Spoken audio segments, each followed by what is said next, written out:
नमस्कार सबको।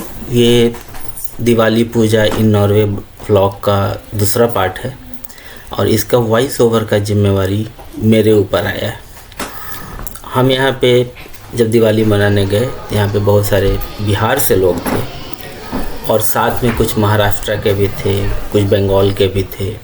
हमने कुछ ऐसे लोगों से भी बात की जो नॉर्वे में 40 साल पहले आए हुए थे और जो यहाँ पे दुर्गा पूजा का शुरुआत भी किए थे। बहुत ही अच्छा लग रहा था। मेरे बच्चे का एक फरमाइश था कि आज यहाँ पे दिवाली में फुलझड़ी या कुछ पटाखा छोड़ने को मिलेगा कि नहीं मिलेगा। ये डाउट मुझे भी था क्योंकि हमें पता नहीं था कि ऑर्गेनाइजिंग कमेटी ने क्या क्या व्यवस्था रखा है। वो एक सरप्राइज़ था। हम वहाँ पे गए ओपन हार्ट के साथ कि ठीक है जो भी है हम आज देखेंगे। कम नॉर्वे में पढ़ने वाले बहुत सारे फैमिली, बहुत जॉब करने वाले फैमिली, उनके बच्चों का बहुत अच्छा परफॉर्मेंस था और उस समय जब हम उनको सामने से देख रहे थे तो ज़्यादा इम्पोर्टेंट बात हमें ये लग रहा था कि क्या कॉन्फिडेंस है उसके अंदर।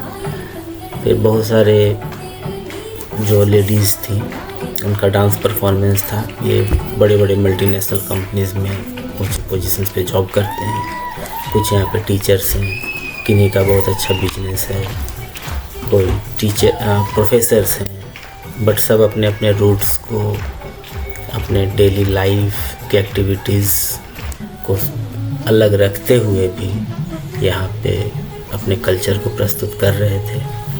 देख के बड़ा अच्छा लग रहा था और साथ में ये भी था कि नेक्स्ट ईयर ज़रूर हम भी कुछ पार्टिसिपेशन तो करेंगे ही करेंगे। ये जो डांस था ये स्पेसिफिकली शायद महाराष्ट्र रीजन से था और इन्होंने क्या बहुत अच्छा परफॉर्मेंस था। देख के तो अच्छा ही लग रहा था हम लोग को और ये भी सोचने पे हमें मजबूर कर रहा था, खासकर मुझे, कि इतने बिजी ज़िंदगी के बाद भी ये लोग इस इवेंट को ऑर्गेनाइज़ कर रहे थे, उसमें पार्टिसिपेट कर रहे थे और नॉर्वे में भी भारत को जिंदा रख रहे थे। ये थॉट प्रोवोकिंग वहाँ पे चीज़ है। अच्छा लग रहा था।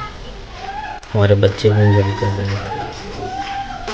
मेरी धर्मपत्नी वो भी सोच रही थी कि शायद हम भी नेक्स्ट ईयर गाना गाएं और जब ये उनका डांस कंप्लीट हुआ तो उन्होंने एक जॉइंट परफॉर्मेंस दिया। बड़ा अच्छा था। मन शांत भी था और घर से दूर होने का थोड़ा दुख भी था, लेकिन लोगों के साथ मिलकर बात करके परफॉर्मेंस देखकर बड़ों का, बच्चों का अच्छा ही लगा।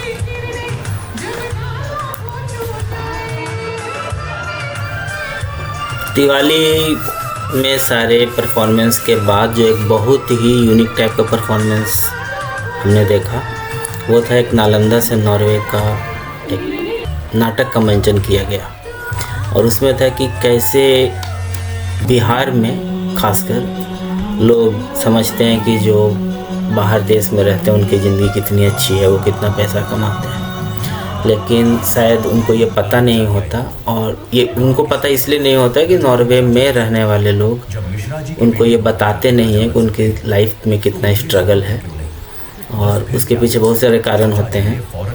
एक हो सकता है कि वो अपना इमेज बचाने के लिए करते हों या ये भी कारण हो सकता है कि वो बताना नहीं चाहते हैं वहाँ पे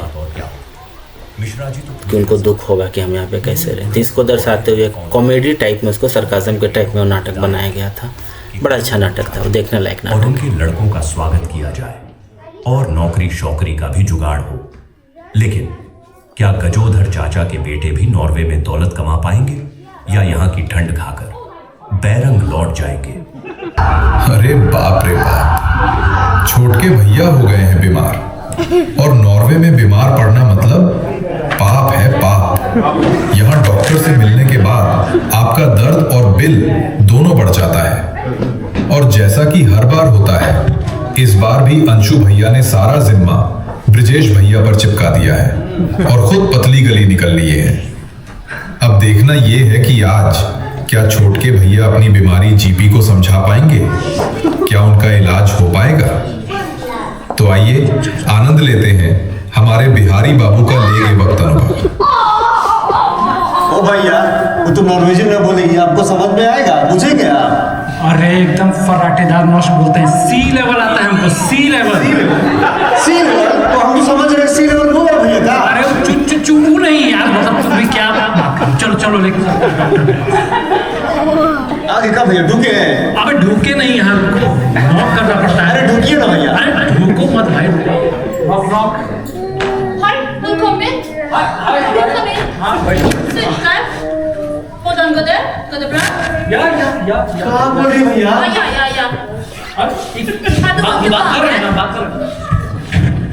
बोलती माँ के एक के bra. Vilket första maj? Vad ska jag göra då? इतना बोल रही है, आप तुम सब बोल रहे हैं, आपको समझ में आएगा भैया? मेरा सी लेवल है, बोल तू बात कर रहे हैं ना। भैया खड़ी खड़ी हम दिखाएगा भैया। कहाँ दी भैया? कहाँ दी है? अरे पैरासिट है बेटा, ये नॉर्वे का ना संजीवनी बूटी है। चूर हो जाएगा। इतना पैसा नहीं भैया ये? बस 2000। 16,000? लूट ली भैया, इतना पैसा तुम कमाए को देखिए यहाँ पे अभी तक। चलिए यहाँ से, चलिए। जानते ही हैं ये नॉर्वेजियन भाषा कितनी सरल है, इतनी सरल कि जो लोग आज तक ढंग से इंग्लिश ना बोल पाए वो यहाँ आके नॉर्वेजियन पे हाथ साफ करेंगे। जरा ताली बजा के इनकी हिम्मत को सलाम कीजिए। भैया, नॉर्वे की ठंड ने इनकी जितनी कुटाई नहीं की, यहाँ की भाषा ने इनकी जान ली है। जितना ये यहाँ की बर्फ में नहीं फिसले, उससे ज्यादा ये अ के उच्चारण में फिसले हैं। तो आइए सुनते हैं इनकी दास्ताने दर्द। देखो बात बोले क्या भैया? नॉर्वेजियन भाषा जो है ना, बहुत अश्लील भाषा, बहुत सरल। काय हो गए भैया? बहुत दुखी लग रहे हैं। क्या यार, हर बात में धरती बरा, छंकर बरा, तो सही बोल रहे हैं भैया। आपको पता है एक बार क्या हुआ मेरे साथ? गए हम कुछ लेने के लिए, हमने कहा है दो, तो बोलती है वहां से गु, वहां से गु। हमको क्या खाएंगे भैया? हम क्या खाएंगे? वहां से गु नहीं है, वार्षे गु है, वार्षे गु। वार्षे गु मतलब थैंक यू, वेलकम। का जग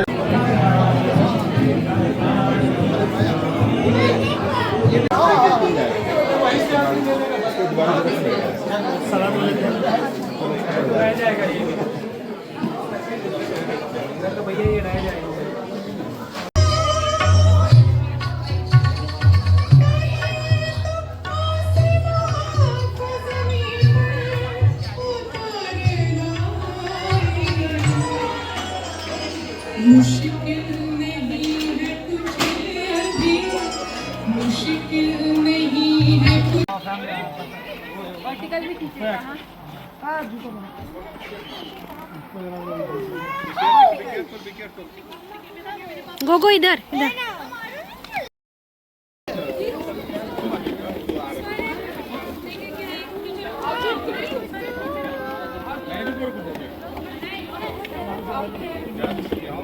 So happy Diwali from Norway.